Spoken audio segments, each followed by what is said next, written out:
Ya, Assalamualaikum warahmatullahi wabarakatuh. Selamat siang anak-anak.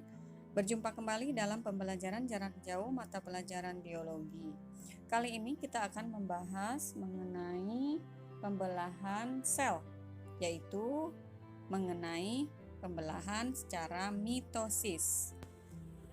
Ya, salah satu ciri sel hidup adalah kemampuan untuk membelah. Kemudian, pembelahan sel tidak akan lepas dalam kehidupan organisme. Misalnya, contohnya, yaitu organisme uniseluler berkembang biak dengan membelah diri, yaitu sel induk membagi menjadi dua sel anak. Sel anak tersebut kemudian membagi dan begitu seterusnya. Contoh lain adalah organisme multiseluler seperti manusia, yaitu berasal dari dua gamet induk, yaitu ovum dan sperma yang berfungsi membentuk zigot. Kemudian zigot akan membelah berulang-ulang kali sambil melakukan diferensiasi untuk membentuk organ-organ, sehingga terbentuklah satu individu yang mencapai ukuran maksimum. Kemudian selain berperan dalam pertumbuhan dan perkembangan makhluk hidup, pembelahan sel juga berperan dalam pewarisan sifat dari induk kepada keturunannya. Ya, kemudian selanjutnya seperti yang telah kalian pelajari di bab sebelumnya, setiap proses yang berlangsung dalam tubuh suatu makhluk hidup diatur oleh gen. Nah, kemudian gen terdapat dalam kromosom yang tersusun atas rantai DNA yang terdapat dalam nukleus.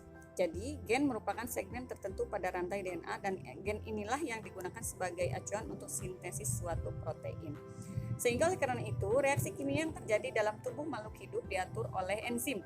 Dan semua enzim adalah protein. Maka setiap gen di dalam sel induk perlu diturunkan kepada sel anaknya untuk memastikan sel anak dapat menjalankan fungsi yang dijalankan oleh sel induk.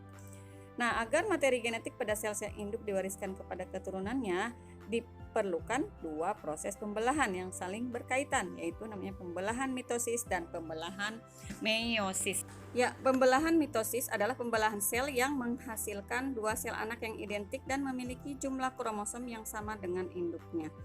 Kemudian, mitosis merupakan salah satu tahap dalam siklus sel. Nah, siklus sel adalah tahap yang dialami oleh setiap sel dimulai saat pertama sel dihasilkan hingga sel selesai membelah. Nah, siklus sel dibagi menjadi 4 fase, yaitu fase G1, S, G2, dan fase M. Fase G1, S, dan G2 disebut interfase, sedangkan fase M terdiri atas mitosis dan sitokinesis.